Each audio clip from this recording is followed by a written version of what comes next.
പ്രജാ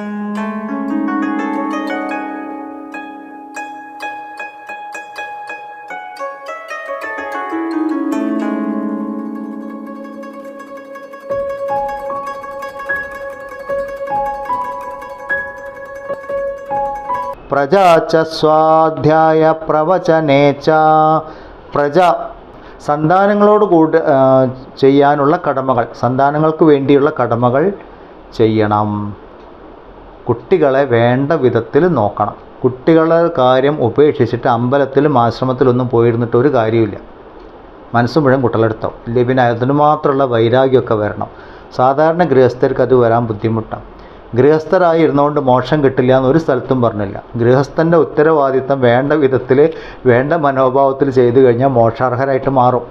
നമ്മളുടെ പല ഋഷിമാരും കുഞ്ഞുകുട്ടി പരാധീനങ്ങളൊക്കെ ഉള്ള കുടുംബമുള്ളവരാണ്. ദൈവങ്ങളും ഇതൊക്കെ പറഞ്ഞു തന്നുണ്ട്. കല്യാണം ഒന്നിനും തടസ്സമല്ല. പലരും അങ്ങനെയൊക്കെ വിചാരിച്ചു വെച്ചിട്ടുണ്ട്. കുട്ടികളും മക്കളൊക്കെ ആയി കഴിഞ്ഞാൽ അതൊക്കെ ബുദ്ധിമുട്ടാണ് പറഞ്ഞിട്ടൊക്കെ വിട്ടെറിഞ്ഞ് പോകും. കുറേ കാലം അവിടെ പോയി നിന്നിട്ടാൽ എനിക്ക് കുട്ടികളും മക്കളും മതിയും പറഞ്ഞ് തിരിച്ചും വരും. അത്രയും സമയം പോയി കിട്ടിയില്ലേ. എന്തൊന്ന് ചെയ്യുമ്പോൾ ആലോചിച്ച് എടുത്തു ചാടി ചെയ്യാതിരിക്കുക. അതാണ് ആദ്യം മനുഷ്യനാണ്. മനനശീലം വേണം എന്ന് പറഞ്ഞ് കുട്ടികൾക്ക് വേണ്ട ഉത്തരവാദിത്തങ്ങൾ ചെയ്തു കൊടുക്കുക, അവരെ പഠിപ്പിക്കുക, ആരോഗ്യമുള്ളവരായിട്ട് വളർത്തുക, സദ്ഗുണങ്ങളുള്ളവരായിട്ട് വളർത്തുക. അതിലേറെ ആത്മജ്ഞാനത്തോടു കൂടി വളർത്തുക എന്നുള്ളതാണ്. ഒരു കുട്ടിക്ക് കൊടുക്കാൻ പറ്റുന്ന ഏറ്റവും വലിയ ഗിഫ്റ്റ് ക്യാരക്ടറാണ്. നല്ലൊരു ക്യാരക്ടർ ഉണ്ടാവുന്ന വിധത്തിൽ വേണം കുട്ടികളെ വളർത്താൻ. ഇല്ലെങ്കിൽ ഇന്നിപ്പോൾ എന്താണ്, ആരോഗ്യത്തിന് കുറേ ജിമ്മിൽ പോയി കുറേ നല്ല ഭക്ഷണം കഴിച്ചു, നല്ല ബാങ്ക് ബാലൻസ് ഉണ്ടാക്കി കൊടുത്തു, നല്ല വിദ്യാഭ്യാസം കൊടുത്തു, നല്ല ഹൈ എഡ്യൂക്കേറ്റഡ് ആക്കി മാറ്റി. എന്നിട്ട് ഇത്ര സ്ഥലത്ത് പോയിരുന്ന ഈ സ്ഥലത്ത് നിന്ന് വല്ല ഡ്രഗ് അഡിക്റ്റ് ആയിട്ട് അവിടെ ഇവിടെയും പോയിട്ട് കേസും കൂട്ടായിട്ട് കഴിഞ്ഞു. എത്ര കേസ് കാണുന്നു? ക്യാരക്ടറില്ല. ക്യാരക്ടർ ഫോർമേഷൻ എന്നുള്ളൊരു വലിയ സംഭവമാണ്. അതിൽ മാതാപിതാക്കളുടെ ഒരു പങ്ക് എന്ന് പറഞ്ഞാൽ ഭയങ്കരം, അത്ര ഗൗരവമുള്ളൊരു റോളാണത്. പല മാതാപിതാക്കളും ഉദ്യോഗത്തിൻ്റെ പേരിലും ബാക്കിയുള്ളതിൻ്റെ പേരിലും ഇത് വേണ്ട പോലെ ചെയ്യാൻ പറ്റാതെ, ഇല്ലെങ്കിൽ അതിനെ നെഗ്ലക്റ്റ് ചെയ്തു പോകുന്ന കാരണം കുട്ടികൾക്ക് വേണ്ട വിധത്തിൽ ഒരു ഗൈഡൻസ് കിട്ടാതെ വളരുമ്പോൾ തിരിച്ചു വരും. മാതാപിതാക്കൾക്കാണ് അതിൻ്റെ ദുഃഖം തിരിച്ചടിക്കുന്നത് ഏറ്റവും കൂടുതൽ. ഈ കുട്ടി എന്തെങ്കിലും കേസും കൂട്ടായിട്ടൊരു പോലീസ് കൊണ്ടുപോകും, ഏറ്റവും കൂടുതൽ ദുഃഖിക്കുന്ന മാതാപിതാക്കളാണ്. സമൂഹത്തിന് ദ്രോഹത്തിൽ വളരും, ദ്രോഹകരമാവുന്ന വിധത്തിൽ. കുട്ടികളോടുള്ളൊരു കടമ നിറവേറ്റുക പറഞ്ഞാൽ ഇതും കൂടി നമ്മൾ നോക്കാണ്ട് എവിടെയെങ്കിലും പോയിട്ട് പൊട്ടിത്തെറിക്കാനുള്ള വിധത്തിലല്ല കുട്ടികളെ വളർത്തുക. അമ്പലങ്ങളിലും ആശ്രമങ്ങളിലൊക്കെ കൊണ്ടുപോകുമ്പം അവൻ്റെ ഉള്ളിൽ ആത്മവിശ്വാസത്തിന്, അവൻ്റെ ഉള്ളിലുള്ള ഈശ്വരീയമായ കഴിവുകളെ വികസിപ്പിക്കുന്ന വിധത്തിൽ വേണം ആ കുട്ടിയെ വളർത്തി കൊണ്ടുവരാൻ. അതാണ് പ്രജകളോടുള്ള കടമ എന്ന് പറയുന്നത്, കുട്ടികളോടുള്ള കടമ. ഇത് ഒരച്ഛനും അമ്മയും ചെയ്യേണ്ട കാര്യമാണ്, വളരെ ഉത്തരവാദിത്വത്തോട് കൂടിയിട്ട്. പലരും കുട്ടികളെക്കുറിച്ച് പറഞ്ഞു കൊടുക്കുക, ഫോൺ വരും, പലരും പല കംപ്ലൈൻറ്റുമായിട്ട് വിളിക്കുമ്പോൾ ഇതാണ് ആദ്യം ചോദിക്കുക, കുട്ടി വളർന്ന ചുറ്റുപാട് എന്തായിരുന്നു? നിങ്ങൾ ഭാര്യയും ഭർത്താവും നല്ല ഐക്യത്തിലായിരുന്നോ? നിങ്ങളുടെ ഈ ഐക്യവും സ്നേഹവും കണ്ടിട്ടാണോ കുട്ടി വളർന്നത്? അതോ നിങ്ങളിങ്ങനെ പരസ്പരം മിണ്ടാതെ പോരടിച്ച് നിൽക്കുന്നത് കണ്ടിട്ടാണോ കുട്ടി വളർന്നത്?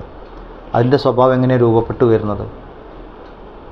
ഒരു മേച്ചറാവുന്ന സമയത്ത് ഒരു കുട്ടിക്ക് ചിന്തിക്കാൻ സാധിക്കണം, ഞാൻ എന്തായി തീരണം, എന്തായി തീരണ്ട, ഞാൻ ഇത് ചെയ്താൽ ശരി, ഇത് ചെയ്താൽ തെറ്റ് എന്നുള്ള.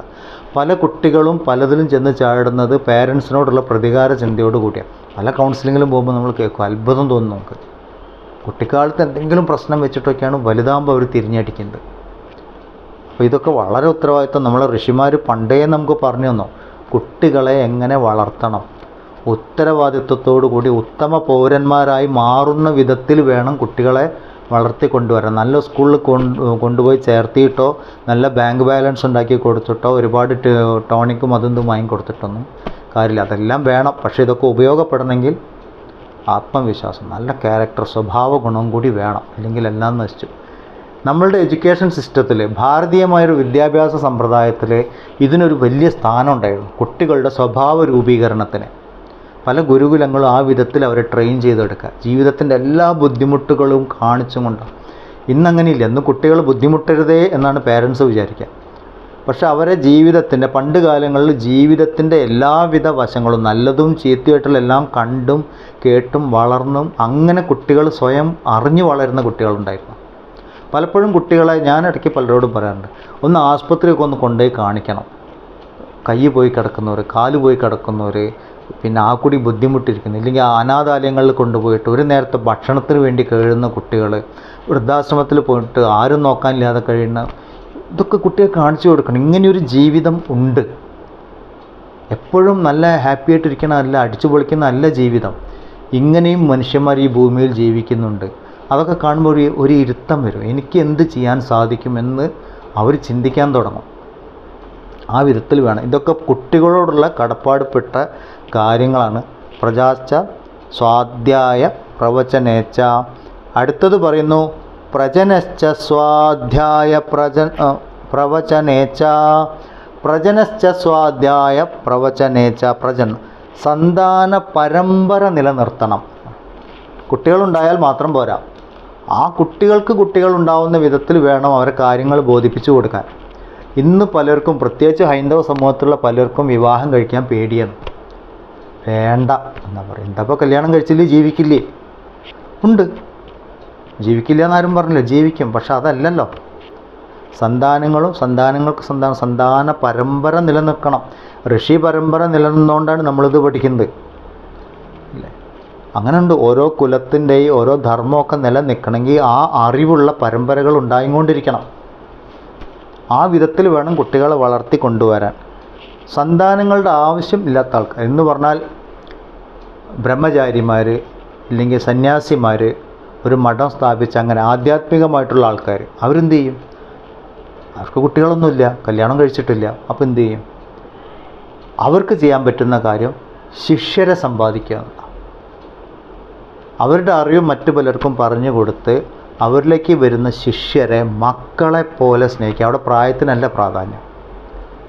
ഏതൊരു നല്ല മാഷ എടുത്തു പോയാലോ, ഏതൊരു നല്ല ഗുരുവിൻ്റെ അടുത്ത് പോയിട്ട് അവരോട്, കുട്ടികളോട്, അവരുടെ ശിഷ്യരോടുള്ള മനോഭാവം, ആറ്റിറ്റ്യൂഡ് എന്താണെന്ന് ചോദിച്ചാൽ അവർ പറയും മക്കളെന്ന് പറയാം. മക്കളെ പോലെ, ഇല്ലെങ്കിൽ മക്കൾ തന്നെ, അങ്ങനെ ആ ഒരു ഭാവത്തിൽ അവർ കാണുള്ളൂ പലരിടത്തും. അവിടെ ഫീസ് വാങ്ങുന്ന ഗുരുവല്ല, ആ കുട്ടികളുടെ രക്ഷിതാവിൻ്റെ സ്ഥാനത്ത് നിൽക്കുന്ന ഗുരുവാണ്. പ്രായം എന്തായാലും. അപ്പം മക്കളെ പോലെ അങ്ങനെ പരമ്പരകൾ ഉണ്ടാക്കും, ശിഷ്യ പരമ്പരകളെ. അത് ഉത്തരവാദിത്തമാണ്. ധാർമ്മിക മൂല്യം എന്താണെന്നറിയുന്ന സൽഗുണങ്ങളുള്ള ശിഷ്യ പരമ്പരകൾ ഉണ്ടാവുന്നു. അതൊരു ഗുരുവിനെ സംബന്ധിച്ചിടത്തോളം ഭാഗ്യമാണ്. അങ്ങനെ ഒരു പരമ്പരയെ വാർത്തെടുക്കുന്നത് അയാളുടെ ഉത്തരവാദിത്തമാണ്. രണ്ട് വിധത്തിലും ഓരോ വ്യക്തിയും, ആധ്യാത്മിക ജ്ഞാനത്തിനായിട്ട് ശ്രമിക്കുന്ന ഓരോ വ്യക്തിയും, സാധകരെന്നാ പറയാം, തിരിച്ച് ചിന്തിക്കണം. ഞാൻ ഇങ്ങനെയായി മാറുന്നുണ്ടോ? ഇല്ലെങ്കിൽ മാറണം. ഇപ്പം ഈ നിമിഷം ആ തീരുമാനം എടുക്കണം. വെറുതെ ടൈം പാസിന് ക്ലാസ് പോയിരിക്കുന്നതും ഞാൻ ആന്തരികമായിട്ട് മാറി എനിക്കും കുടുംബത്തിനും സമൂഹത്തിനും പ്രയോജനപ്പെടുന്ന വിധത്തിൽ ജീവിക്കേണ്ടതുണ്ട് എന്നറിഞ്ഞ് ജീവിക്കുന്നതും അപ്പോഴേ ശിഷ്യനാവുന്നുള്ളൂ. അപ്പോഴേ ഗുരുവിനും സമൂഹത്തിനൊക്കെ പ്രയോജനപ്പെടുന്ന വിധത്തിൽ ശിഷ്യനാവുന്നുള്ളൂ. ആ ഒരു പരമ്പര നിൽക്കുന്നു. ഇയാൾ ആലോചിക്കണം, നാളെ മറ്റന്നാൾ ഭാവിയിൽ ഞാൻ ഒരു ആചാര്യ സ്ഥാനത്തിൽ, ഒരു ഗുരുവിൻ്റെ സ്ഥാനത്ത് നിന്നിട്ട് ബാക്കി പരമ്പരകൾ സൃഷ്ടിക്കാനുള്ളതാണ്, ശിഷ്യ പരമ്പരകളെ. അതുകൊണ്ട് രണ്ട് വിധത്തിലും, അപ്പം ഗൃഹസ്ഥനായാലും ശരി, ആശ്രമത്തിലായാലും ശരി, സന്യാസി ആണെങ്കിലും ശരി, ഗൃഹസ്ഥരാണെങ്കിൽ സന്തതി പരമ്പരകളും നല്ല വിധത്തിൽ വളരുന്ന സാഹചര്യം, ആധ്യാത്മിക സ്ഥാപനങ്ങളാണെങ്കിൽ നല്ല ശിഷ്യ പരമ്പരകൾ. ആ വിധത്തിൽ വേണം ഉണ്ടാക്കിയെടുക്കുക. ഇന്ന് പലയിടത്തും വേഷം കെട്ട് സ്വാമിമാരാണ്. കാവ്യം എടുത്ത സ്വാമിമാരെക്കാളും കൂടുതൽ കളർ മുക്കിയ സ്വാമിമാരാണ് കൂടുതലുള്ളത്. ദീപസ്തംഭം, ആശ്ചര്യം, നമുക്കും കിട്ടണം പണം, ഇതാണ് ലക്ഷ്യം. സമൂഹത്തിനോടുള്ള ഒരു ധാർമ്മികമായ കടപ്പാടുണ്ട്. നമ്മൾ ഒന്ന് ആലോചിച്ച് നോക്കുക, വെറുതെ ഇരിക്കുന്ന സമയത്ത് നമ്മളുടെ ഒരു ജീവിതത്തിൻ്റെ അവസാന കാലമായി ഒന്ന് വെറുതെ ഭാവന ചെയ്ത് നോക്കുക അല്ലേ? ഏത് നിമിഷം പോകണം. ഞാൻ എൻ്റെ വാർദ്ധക്യാവസ്ഥയിലൊക്കെ എത്തി 90-100 വയസ്സായി തുടങ്ങി, എനിക്ക് അധിക കാലം ഇല്ല. ഞാൻ ഈ സമൂഹത്തിന് എന്തു കൊടുത്തു തിരിച്ച്? ഈ ഒരു ചിന്ത എപ്പോഴും നല്ലതാണ്. ഈ സമൂഹത്തിലെ നന്മകൾ നിലനിർത്താൻ, ധർമ്മം നിലനിർത്താൻ എൻ്റേതായ ഒരു യോഗ്ദാനം പറയില്ലേ, അത് എന്താണ്? ഒരു കോൺട്രിബ്യൂഷൻ സമൂഹത്തിന് വേണ്ടി എൻ്റെ പ്രയത്നം ഉണ്ടായോ? എൻ്റെ സമയം ഞാൻ വിനിയോഗിച്ചോ? എൻ്റെ ഊർജം ഞാൻ വിനിയോഗിച്ചോ? എൻ്റെ പണം ഞാൻ വിനിയോഗിച്ചോ? ഇതൊക്കെ ഒന്ന് ചിന്തിക്കുന്നത് നല്ലതാണ്. അപ്പോൾ നമുക്കിത് പിടികിട്ടും എന്താണ് ഈ പറഞ്ഞിരിക്കുന്നത് എന്നുള്ളത്. നമുക്ക് സമൂഹത്തിനോടുള്ളൊരു ഉത്തരവാദിത്വം നിറവേറ്റാനുണ്ട്. അതാണ് പറഞ്ഞു. ഞാൻ ഈ ക്ലാസ് തുടങ്ങുമ്പോൾ തുടക്കത്തിൽ പറഞ്ഞു, വ്യക്തിയിൽ നിന്നും മാറി കുടുംബത്തിലേക്കും കുടുംബത്തിൽ നിന്ന് സമൂഹത്തിലേക്കും സമൂഹത്തിൽ നിന്ന് പ്രകൃതിയിലേക്ക് ഈ ഒരു മാറ്റം, ഇതാണ് ആധ്യാത്മിക ജ്ഞാനത്തിൻ്റെ ലക്ഷ്യം തന്നെ. അല്ലാതെ എന്തെങ്കിലും പുസ്തകം പഠിച്ച് അത് കഴിഞ്ഞിട്ട് ദൈവത്തിന് സന്തോഷമാവട്ടെ എന്ന് പറഞ്ഞ് ഈ പുസ്തകം പഠിക്കാത്തവരെ കഴുത്ത് വെട്ടുന്നതല്ല. അങ്ങനെ ഒരു ദൈവം ഇല്ല. അത് അഥവാ അങ്ങനെ ഒരു ദൈവം ഉണ്ടെന്ന് ആരെയും പറഞ്ഞാൽ അത് ദൈവമല്ല. ഈ വിധത്തിൽ സമൂഹത്തിന് ഉപകാരപ്പെടുന്ന വിധത്തിൽ മാറുന്നുണ്ടോ ആ വ്യക്തി നല്ല മനുഷ്യനാണ്. അയാളുടെ ആദർശം നല്ല രീതിയിലുള്ളൊരു ആദർശമാണ്, ലക്ഷ്യത്തിലേക്ക് കൊണ്ടുപോകുന്ന ആദർശമാണ്. ഇതൊക്കെയാണ് ഇവിടെ പറയുന്നത്.